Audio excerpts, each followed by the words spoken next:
Meus amigos, estamos a bordo novamente pela sua Vale Cruzeiro, no programa Ferreira Neto, pela sua rede Record Televisão. Estamos conversando aqui com o presidenciável Afif Domingos.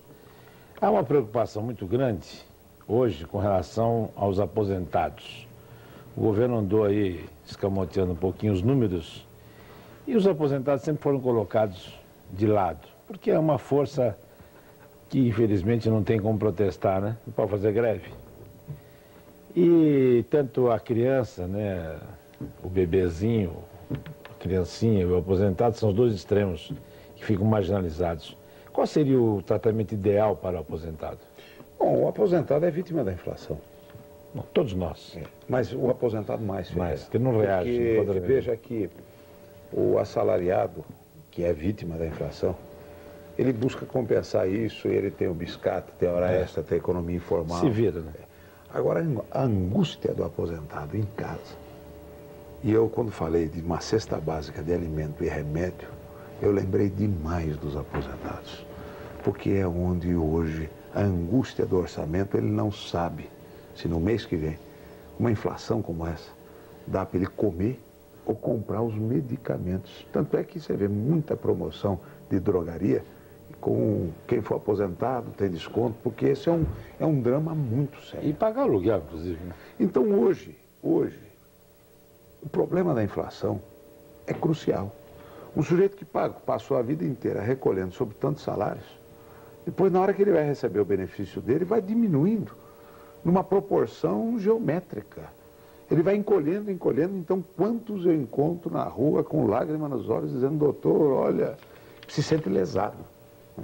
Então, o grande problema, e gente, não vamos esquecer esse negócio de que nós estamos acostumados com a inflação. Não estamos acostumados com a inflação coisa nenhuma. Ou então nós estamos acostumados a sermos roubados. Isto sim, porque a inflação é falsificação do dinheiro do povo. E nós vamos combater a inflação sim. Eu quero que nós possamos viver num país onde o salário de hoje vale porque a moeda vale. Nós temos que pensar como país desenvolvido, sim. E para os investimentos vamos trazer capital de risco para não ter que endividar de novo e manter a moeda num rígido controle com um banco central independente, sem manipulação, sem falsificação de moeda, porque governo ou tesoureiro, de meu governo, que partir para falsificar moeda para cobrir o orçamento, vai preso como estelionatário vai preso se falsificar moeda enquanto cidadão. Eu acho que isso nós temos que ser muito rigorosos. A partir daí, Ferreira, com um processo de moeda estável, se você se aposentou com tanto salário, você pode contar que daqui 10 anos você tem o mesmo valor de moeda. Nós precisamos começar a viver num país que nós confiamos na moeda porque confiamos no nosso governo. O governo precisa ser sério como gestor desta estabilidade. Nós estamos num país, e eu não sei se você já percebeu isso, outro dia me chamaram a atenção, eu comecei a prestar atenção nos bairros pobres da periferia. Quando recebe a moedinha de troco, joga fora. Aquela moedinha pequenininha. Sim. Quer dizer, hoje nós nos damos o luxo de jogar fora moeda. Isso aqui não vale nada, joga no chão. Então você olha no chão, está cheio de dinheiro jogado no chão e ninguém pega. Um país miserável como o nosso, não se pega mais o dinheiro no chão, porque é a certeza de que o dinheiro não vale absolutamente nada. Portanto, gente, não vamos fazer discurso sobre o aposentado. Eu sou muito objetivo, você que está me ouvindo em casa, saiba que nós honraremos com o compromisso da equivalência salarial e que vamos dar perspectiva dessa nação começar a pensar a longo prazo. Porque com moeda estável você tem certeza da estabilidade da sua aposentadoria, da estabilidade do seu salário, da estabilidade da prestação da casa própria. Porque aí nós podemos ter um prazo de 15, de 20 anos de financiamento, que nós sabemos que tem uma perspectiva. Nos países desenvolvidos é assim, por que nós não podemos ser assim também? Agora, deputado, e o problema de nós convivermos com a inflação, porque nós temos inclusive a correção monetária, o único país do mundo que tem correção monetária. Porque o brasileiro quis conviver com a inflação. Ou pelo menos o governo inventou, né? Uma maneira de conviver. Mas você perceba que são governos que o povo não participou. Pois é. Quer dizer, a correção monetária foi inaugurada Isso pode-se argumentar que também o governo em que o povo participou, nós tivemos inflação. Tudo bem, qual foi a inflação máxima que o Brasil teve? Foi 100%? Acho que não chega, mais ou menos, acho que não chega. Foi 100%. Foi do João Goulart. João Goulart. Foi o auge da crise brasileira. Olha, gente, este é um ponto que será de honra em nosso governo. Portanto, não tem correção, porque não tem inflação.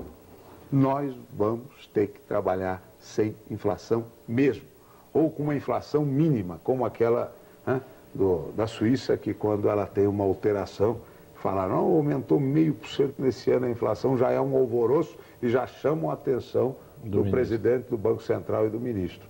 Nós temos que caminhar para este objetivo, sim. Não adianta me dizer que Keynes dizia isso. Olha, Keynes deu sua receita para um mundo que estava em recessão. Mas ele não avisou os novos keynesianos que a fórmula dele tinha que ser revista no mundo que estava em inflação. Agora, o senhor acredita então que necessário seria suspender a correção monetária depois de estabilizada? Ela suspende automaticamente sozinha à medida que você tem uma moeda. Desaparece. Ela desaparece. Quer dizer, esse negócio de extinguir a correção monetária, de dar choque, nós temos que ter um choque sim, o choque de austeridade, o choque de moralidade. Na hora que você partiu para estabilizar o sistema de preço, a correção monetária é que nem apendicite, está ali solto na ponta, corta, ou nem precisa cortar, seca sozinho. Você resolve o problema por aí. Bom, essa alocação de mão de obra não qualificada, através de um plano de emergência de construção de casa própria, é uma boa saída, né? Agora, o senhor acha que isso vale para todo o país? Bom, tem que ser para todo o país, mas você vai ter que escolher as áreas onde você concentrar mais, onde você tem a maior concentração de demanda.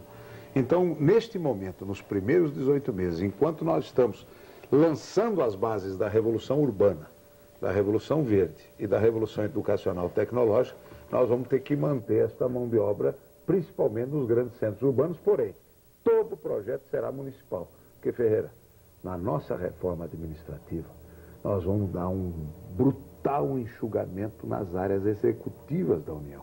Eu acho que a União tem que ser o menos possível executivo, para que sobre o dinheiro economizado com a burocracia para repassar em forma de suplementação orçamentária para os municípios, para os estados. Mas, deputado Afif, queria falar um pouquinho com o senhor sobre o problema da nossa energia. Nós estamos vivendo hoje mais um drama do álcool, né? Nós fomos buscar no Proálcool uma solução para resolver o problema da falta de petróleo no momento de crise mundial. E agora parece que, graças a uma confusão danada aí dentro do Ministério da Fazenda e da própria Petrobras, os produtores de álcool se desestabilizaram e nós corremos o risco, inclusive, de não ter álcool. Qual é o enfoque que o senhor dá para essa política energética de transporte? Bom, primeiro, eu acho que o álcool tem que parar onde estamos. Nós não podemos mais expandir para o álcool. Uma vez eu ouvi de um ministro que implantou o sistema nos idos de 1974 dizer que o Proálcool foi um seguro que se fez com a crise do petróleo. Só que a crise não era aquilo que se esperava, fizeram a pólice e não acabaram usando. Então nós estamos aí com o sistema do Proálcool, que também a extinção dele vai criar um problema social de consequências imprevisíveis. Nós, da crise do Proálcool, vamos encontrar a solução. Ferreira, você se lembra quando eu era secretário da Agricultura? Lembro. Que nós fizemos o planejamento do Proálcool. Eu era secretário, mas não podia dar palpite na área do álcool, que era indústria e comércio.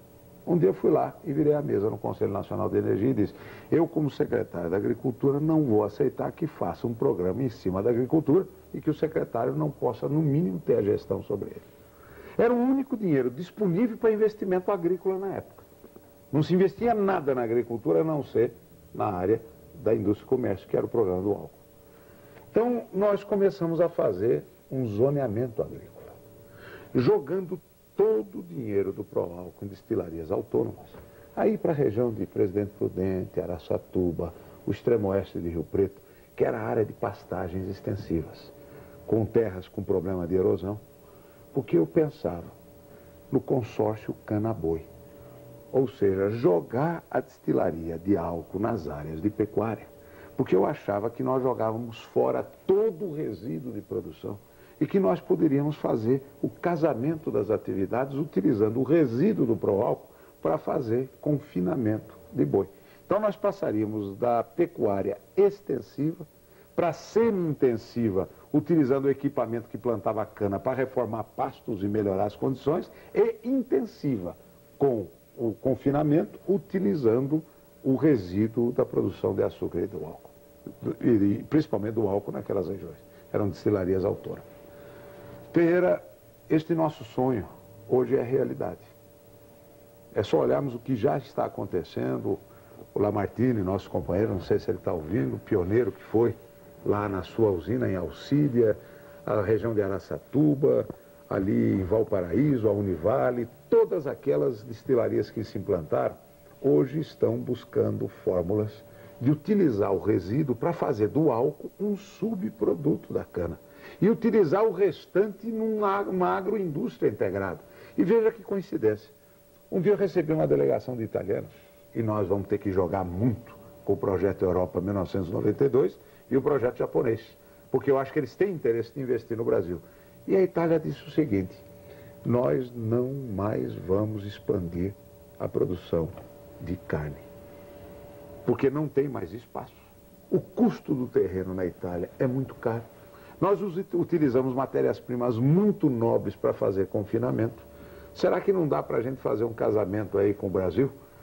E aí eu falei para eles da ideia, eles ficaram entusiasmados, porque é uma questão de tipificar a carcaça, trazer o tipo padrão do consumo deles para adaptar aqui e fazer a alimentação animal utilizando o resíduo.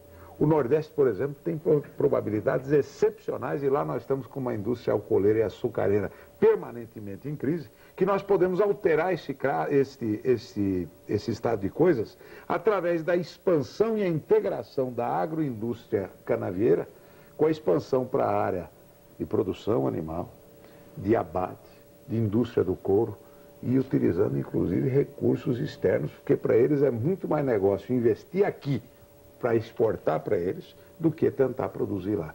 Portanto, Ferreira, eu acho que do problema, da crise, nós podemos tirar uma grande solução, desde que nós tenhamos visão larga, e não essa visão fechada de que nós temos que nos fechar, nós temos que jogar com um parceiro rico, minha gente. Nós temos que hoje nos abrir para o mundo. A economia internacional é a regra do século XXI, jogar nas vantagens comparativas. Nós precisamos de uma visão de estadista que entenda que o mundo, hoje, no mundo, o Brasil tem vantagens comparativas, porque nós somos o único país do mundo que tem avanço tecnológico, mas que tem sol 365 dias por ano.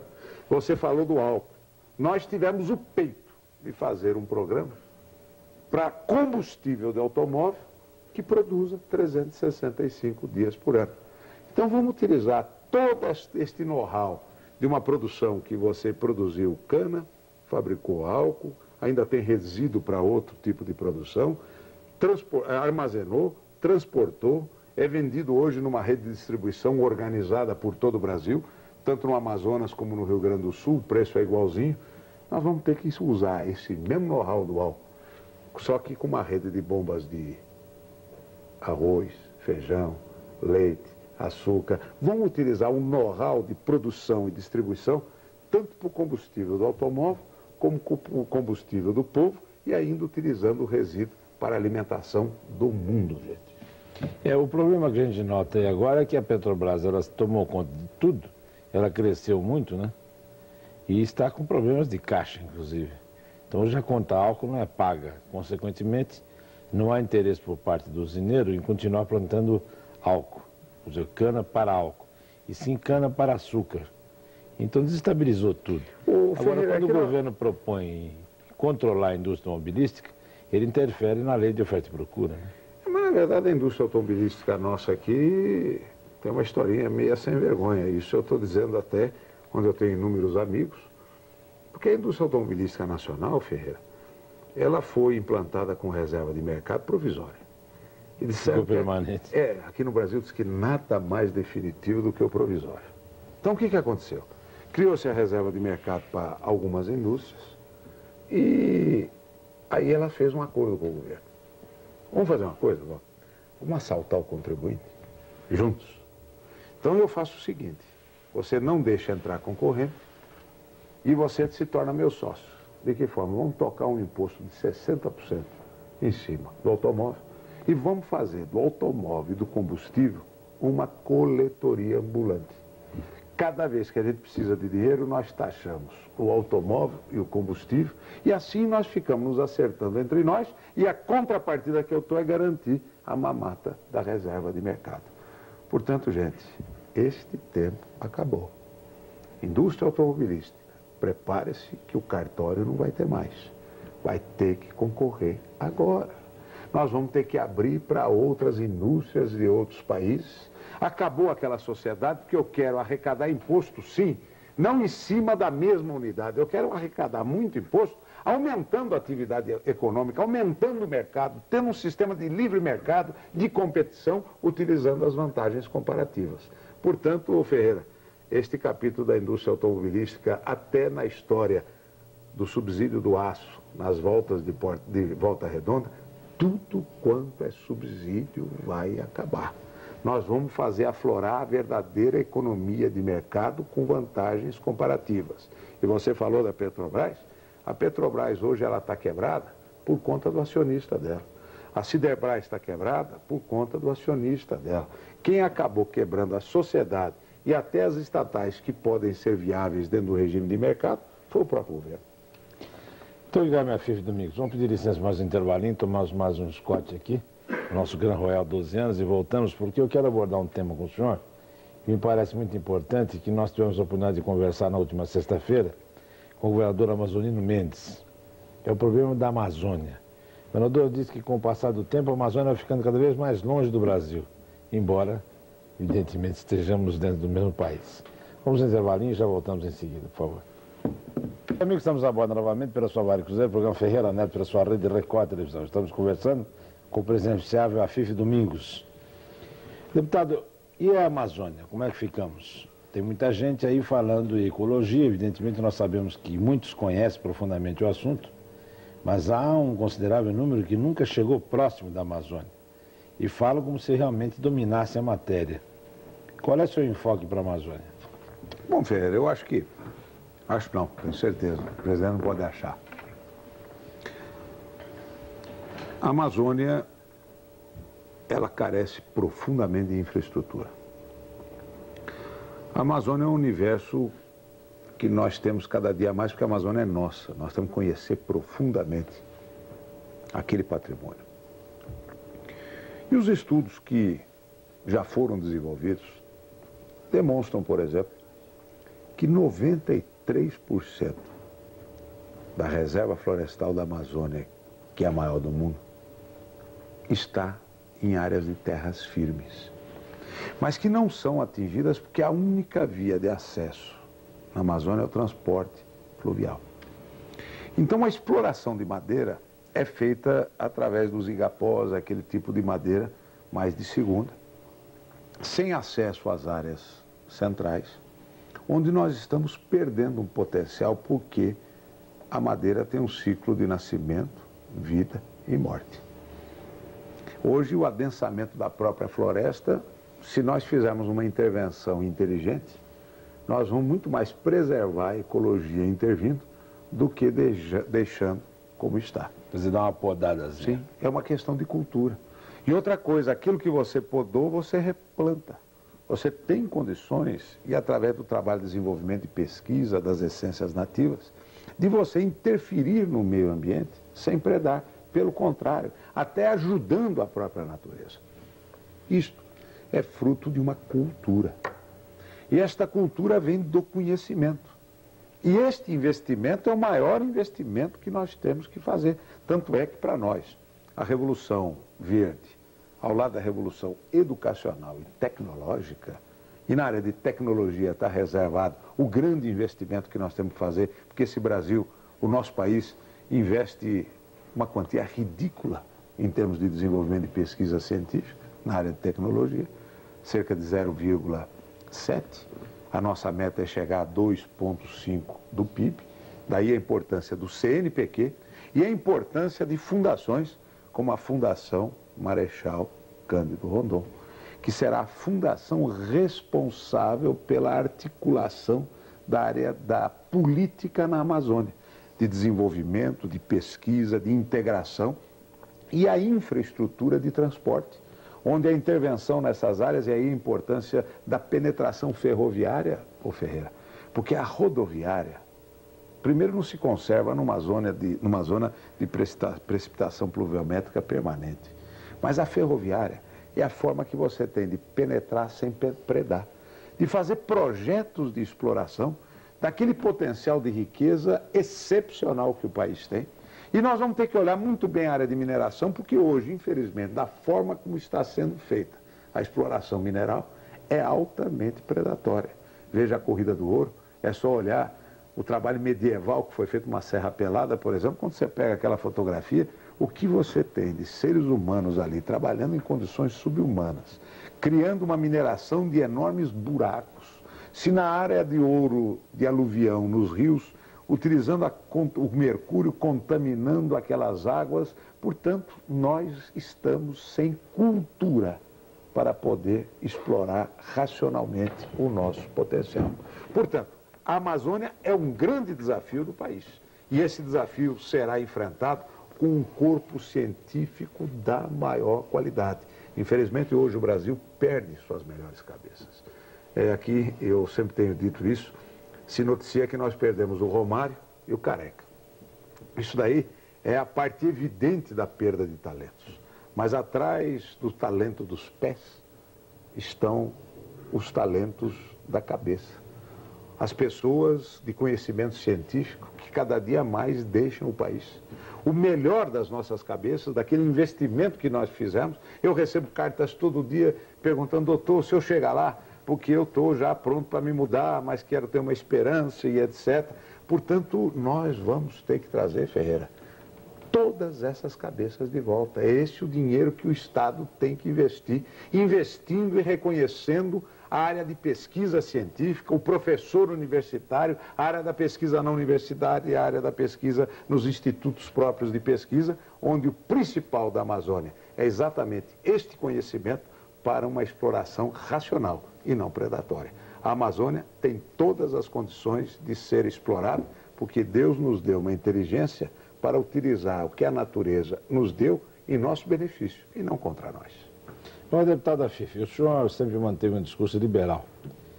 Como o senhor disse no início, o senhor frequenta nosso programa, para nossa honra, há muitos anos. Nosso programa tem 11 anos, no mínimo há 10 anos. Antes de ser secretário da Agricultura, como presidente da Associação Comercial, depois como secretário da Agricultura e assim por diante. O senhor mantém constantemente esse discurso liberal. Agora, eu tenho observado que alguns candidatos estão adotando esse tipo de discurso. Ferreira, por um lado eu fico satisfeito. Até que, enfim, eles começaram a adotar as ideias que eles tanto criticavam. E, por outro lado, eu fico olhando, gente, que falta de criatividade. Quer dizer, como se muda de discurso, como se muda de camisa. De repente, quem numa Constituição adota uma postura porque o chique era ser esquerda radical e, de repente, agora viu que não está pegando bem esse discurso. O que é bom aí ao liberal, então a gente começa a falar de choque capitalista. São essas mudanças, é a política do camaleão, é a turma que muda de partido, é a turma que, sabe, que vai sempre tentando se transformar para poder empolgar um eleitor incauto. Eu acho que chegou a vez agora da verdade, é a vez da coerência. Eu, por um lado, fico muito satisfeito por adotarem as ideias que nós defendemos há tanto tempo, mas, por outro lado, eu vou denunciar por plágio. Agora, deputado Afif, e essa história de esquerda e direita? O que é para o senhor exatamente esquerda e direita? Eu sempre tenho dito, Ferreira, que isso já é ultrapassado. O conceito esquerda e direita real no Brasil, que foram os dois grandes eixos do social-nacionalismo, que nasceu com a década de 20, década de 30, que foi o corporativismo. Quer dizer, aquilo que nós hoje estamos nos queixando, que a Constituinte foi corporativista, é um modelo antigo que nasceu no Estado de 30, porque o corporativismo O social-nacionalismo tanto podia ser fascista, como podia ser comunista. Então você pega uma época de Salazar, Franco, Hitler, Mussolini, Stalin na União Soviética, eram faces de uma mesma moeda. Aqui mais tarde Getúlio no Brasil, que foi sem dúvida um seguidor do fascismo. Toda essa estrutura do Estado interventor no Brasil é de origem fascista, portanto, direita. Mas que, na verdade, era também o sonho da esquerda, só que um era contra o outro, mas, na verdade, as finalidades, os fins eram os mesmos. E, de repente, você vai encontrar exatamente isso na Constituinte. Você vai ver o encontro da direita com a esquerda no quê? No corporativismo, que tanto foi de direita como de esquerda. Por isso que nós não podemos dizer, a Constituinte foi de esquerda, não, outros foi de direita. Aí eu começo a dar risada. Gente, ela foi corporativa, de direita ou de esquerda. Ambos querendo as fartas tetas governamentais. Por isso é um erro querer enquadrar o liberal como conservador. Pelo contrário, conservador é aquele que quer conservar as coisas como estão. O liberal é o verdadeiro progressista. Aí, de repente, até comunista falando de capitalismo. Né? Quer dizer que as esquerdas se tocam, a esquerda e a direita se tocam, os extremos se tocam. Tranquilamente. Agora, e como é que o senhor analisa hoje a classe política? Ô Ferreira, você tem na classe política, e nós não podemos correr o risco de generalizar. É a mesma coisa falar, porque a classe jornalista, de jornalistas, ou a polícia, ou... Olha, tem gente boa, tem gente ruim em todos os organismos. Mas, na verdade, o sistema político, a instituição política, foi duramente abalada. Hoje, eu sou um defensor da instituição política. E sou um crítico da política e dos políticos. Agora, como eu fiz a crítica? Me inscrevi num partido, estou organizando um partido, fui buscar meu mandato, entrei no sistema para poder adquirir o direito de crítica. Você entrou no jogo? Entrei no jogo. Porque eu acho que aí é o caminho da mudança. Diz que se as coisas estão ruins, é pela omissão das pessoas de bem.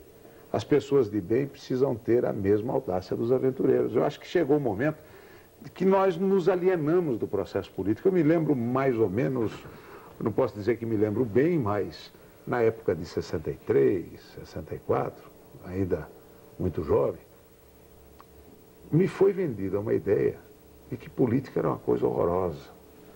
Começava a época da tecnocracia, então nós devíamos ser técnicos e não políticos.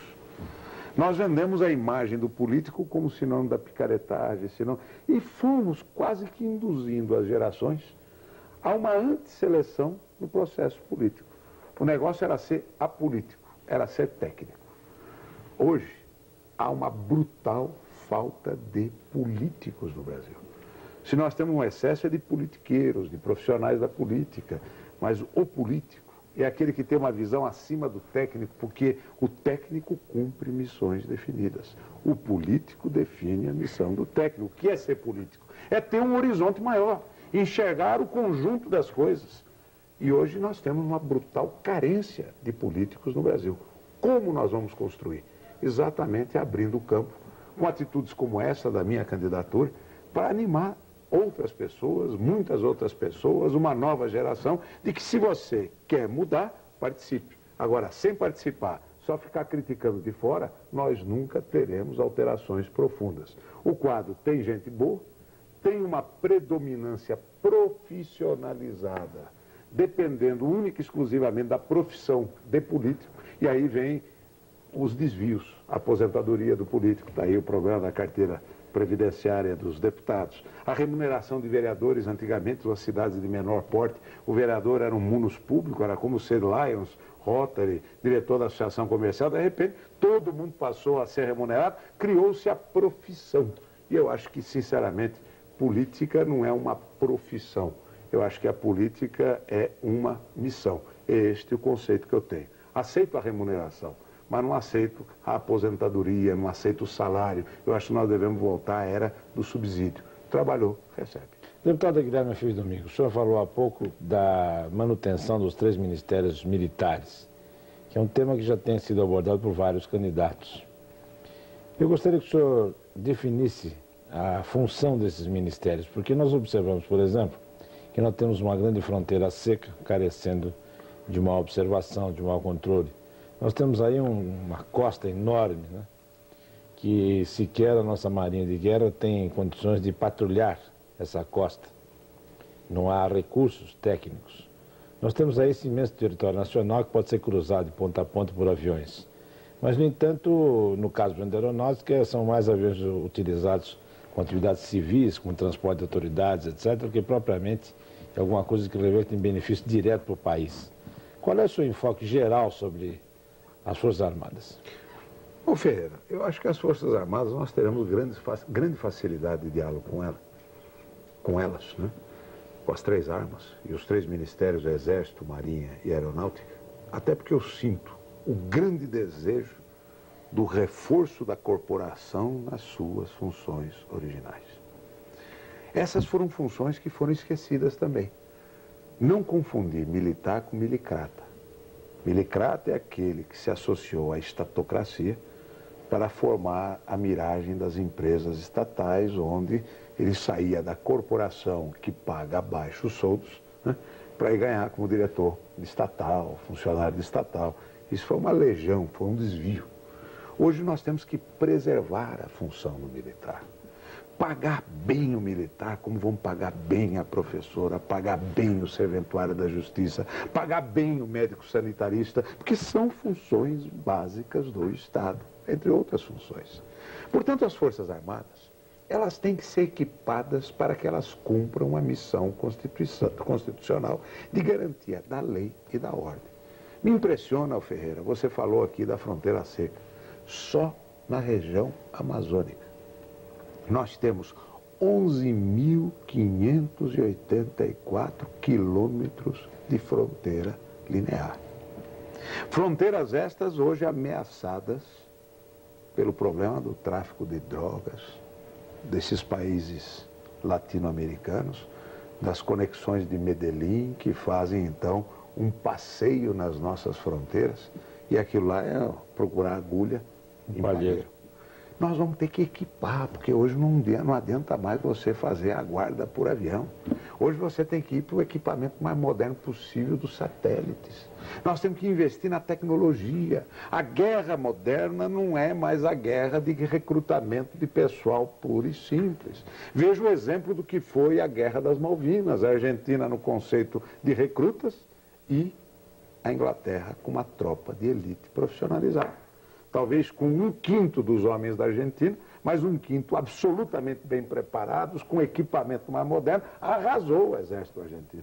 Hoje o Brasil, também nas Forças Armadas, tem que pensar na guerra moderna, no equipamento moderno, no controle moderno. Nós vamos ter que investir na modernização das nossas armas e talvez ter um contingente menor, porém muito melhor preparado para as novas funções dentro da área de tecnologia, para que nós possamos fazer as Forças Armadas brasileiras, que têm uma tradição de glória, se adaptar à moderna tecnologia, porque também nas armas nós ficamos para trás. Na hora que nós quisermos ser uma ilha distante da realidade do mundo moderno, nós estamos carecendo também de tecnologia. Faço exceção aqui, a área da aeronáutica. Talvez, o Ferreira, a aeronáutica seja o modelo mais bem sucedido no Brasil de tecnologia, porque não se preocupou com reserva de mercado, se preocupou em investir em gente. Veja o ITA, como Instituto Tecnológico da Aeronáutica, instalado em São José dos Campos. Veja a consequência das cabeças formadas no ITA, que gerou um parque industrial da moderna indústria aeronáutica brasileira, que hoje compete no mundo inteiro. E não foi com fechamento, foi através com o joint venture, com associação com capitais, com tecnologia. Portanto, eu acho que as 3 armas, elas terão incentivadas exatamente para a busca dessa tecnologia, para que nós tenhamos uma armada moderna, como moderno será o nosso país. É porque me causa certa estranheza quando a gente nota que não há praticamente nenhum patrulhamento naval nessas costas todas brasileiras, né? Até como segurança de navegação, não existe apoio nenhum. Hoje você, o Ferreira, ficou provado ali, talvez o Batomuxo foi o exemplo. Mas foi uma coisa pálida, né, de tudo. Não, né? mas veja, porque aconteceu no Rio de Janeiro, E aquilo tem uma repercussão nacional, mas na Amazônia acho que afunda um barco daquele por dia. Você está falando da costa brasileira, eu estou falando dos rios brasileiros. Mas essa é a função básica do Estado, a fiscalização. A costa brasileira, se a gente for analisar, a única vez que nós tivemos alguma tensão com relação a esse problema foi naquela chamada Guerra da Lagosta, né?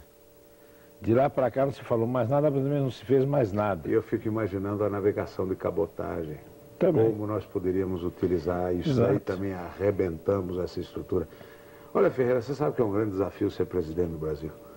Porque o duro é ser presidente da Suécia, porque lá está tudo arrumadinho, não tem nada o que fazer. Não, o prefeito de São Paulo também estava tudo arrumadinho, então o pessoal está fazendo tudo de novo. O pessoal está fazendo tudo de novo, está desarrumando para arrumar depois.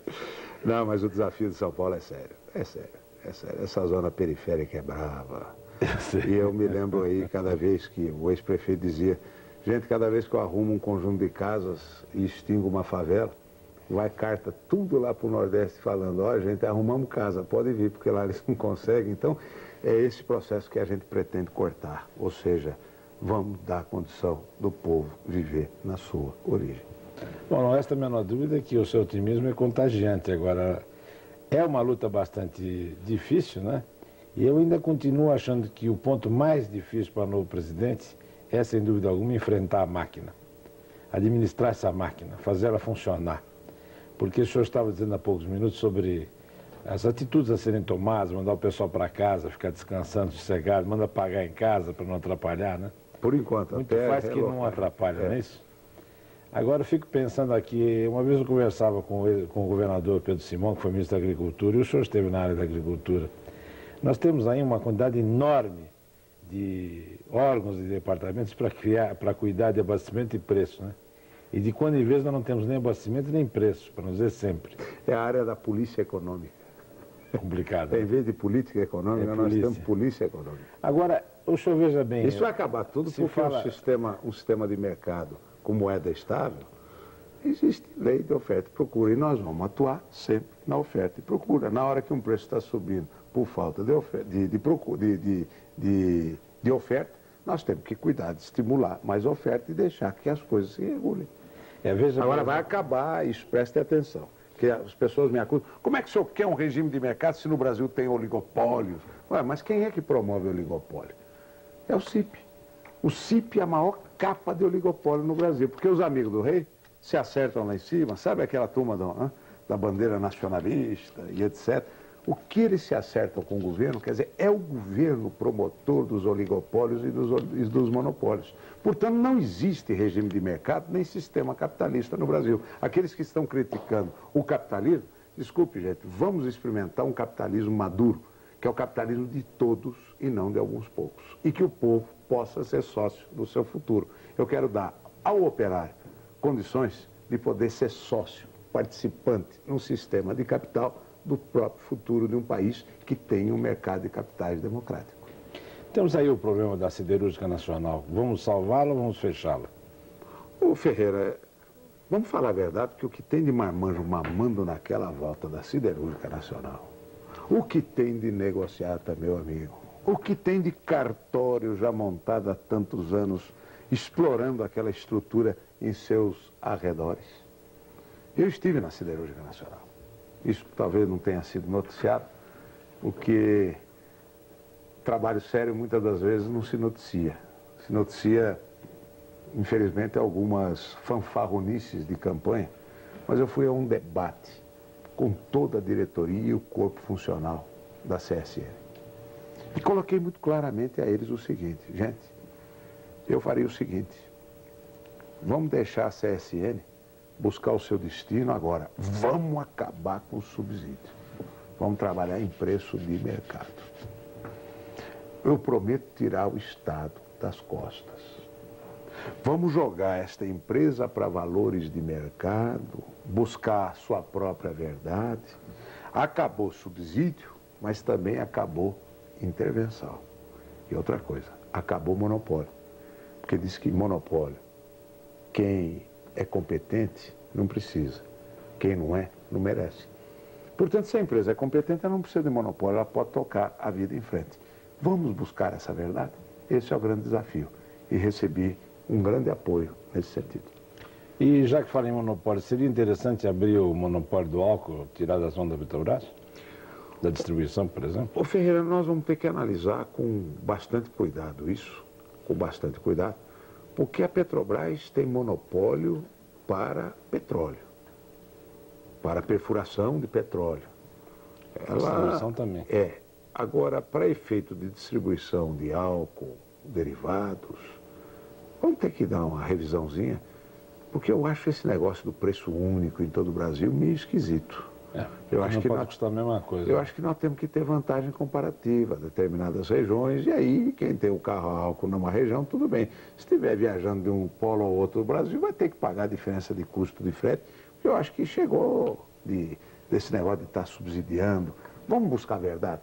Você sabe que um dia eu contei essa história e ela vem muito a calhar para o momento brasileiro que nós estamos vivendo.